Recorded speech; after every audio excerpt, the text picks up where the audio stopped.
Hi, this is Mike from Mike's Unboxing Reviews and How To, and on today's video we'll be taking a look at the super cheap, but actually super good, Betron S2s.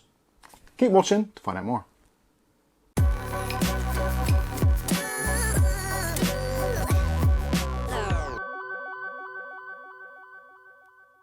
Okay, so in today's video we'll be taking a look at the Betron S2 wireless headset. This is a Bluetooth 4.1 headset, which at the moment here in the UK retails for somewhere in the region of about £26, although there is often discounts on and voucher codes, etc. on amazon.co.uk and also Amazon stores around the world. I'll put some links in the video description so you can check them out for yourself. These were actually sent to us by our good friend of the channel, Ugly Bob, so thank you, Ugly Bob. He got a spectacular deal on these, and I think they cost somewhere in the region of about £15, and for £15, obviously, you would expect them to be, well, rubbish.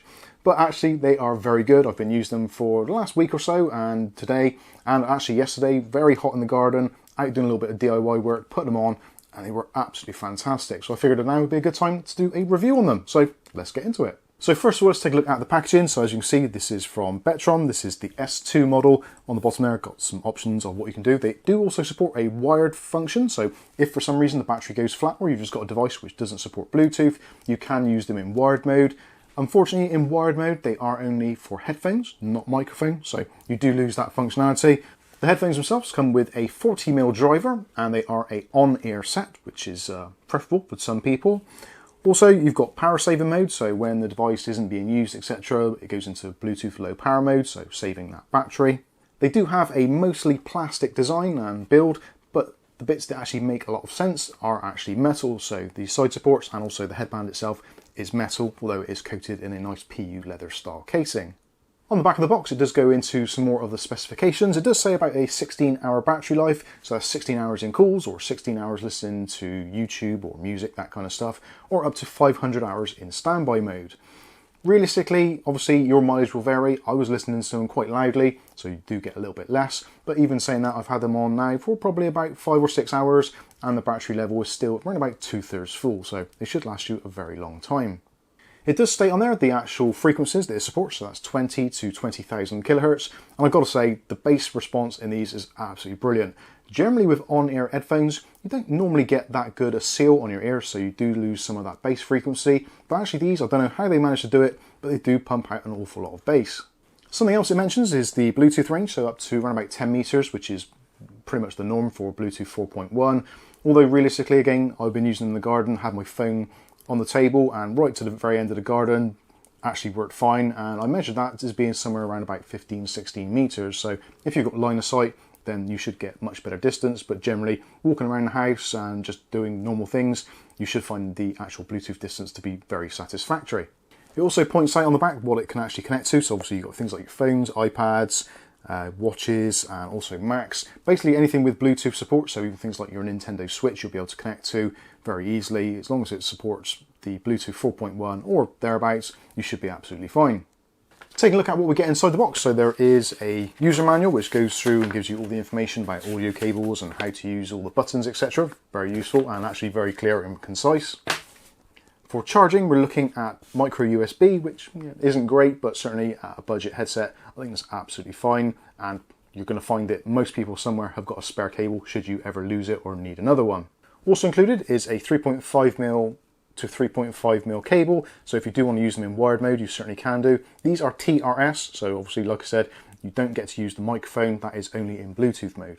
Looking at the actual headset itself, very nice looking. Design-wise, it may appeal to some people. Obviously, the colour accents of the orange on there may not be everyone's taste, but I think they actually do lift the design and give it a little bit of a cheery look. The orange accents are mostly on the ear cups, also on the sides and also on the cables, and the stitching itself is done really nicely in that orange, giving it a really nice look.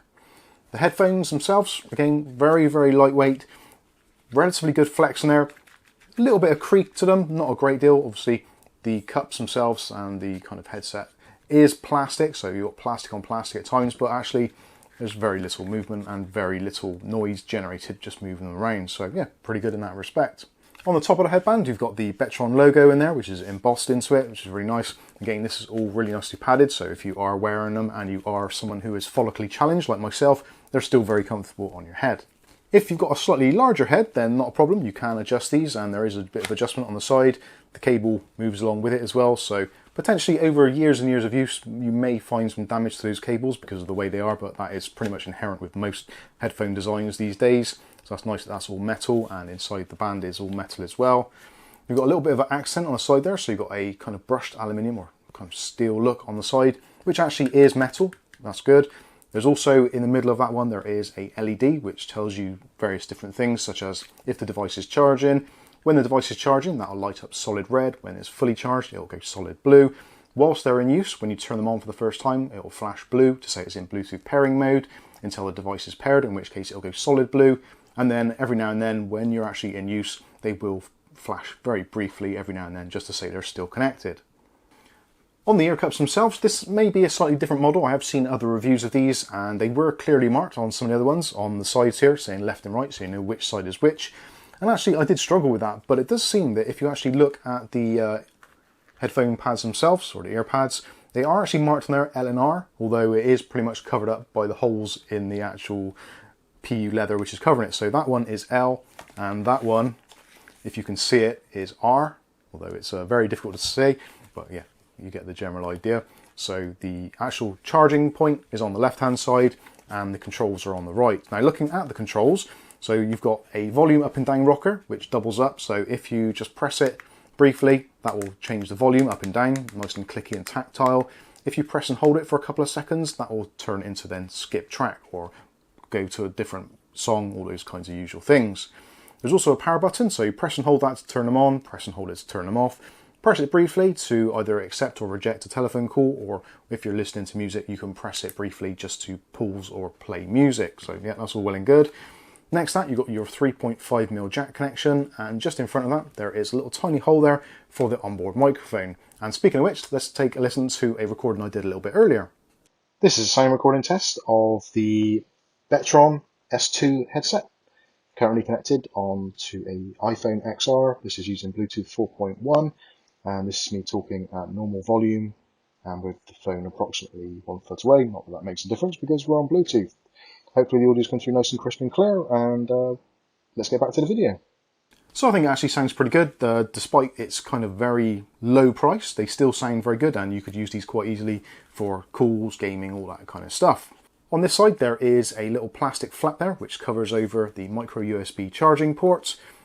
Some people will probably find best just to rip that off because it's more of a pain than anything, although it will obviously protect it from splashes and rain and all that kind of stuff.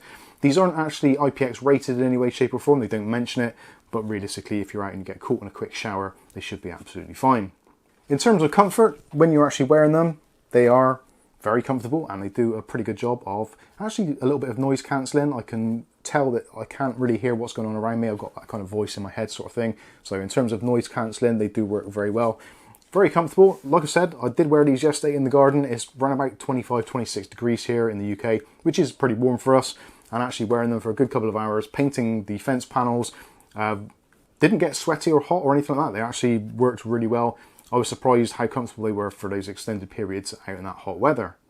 What also did surprise me is actually the audio quality. The bass is actually amazing for these. I don't know how they do it. Design-wise, these are very similar to some of the Jabra headsets we reviewed a little while back, which were about double the price. And actually I would say in terms of audio quality, these match it, if not surpass it in a lot of areas. The bass is actually very pronounced and very obvious.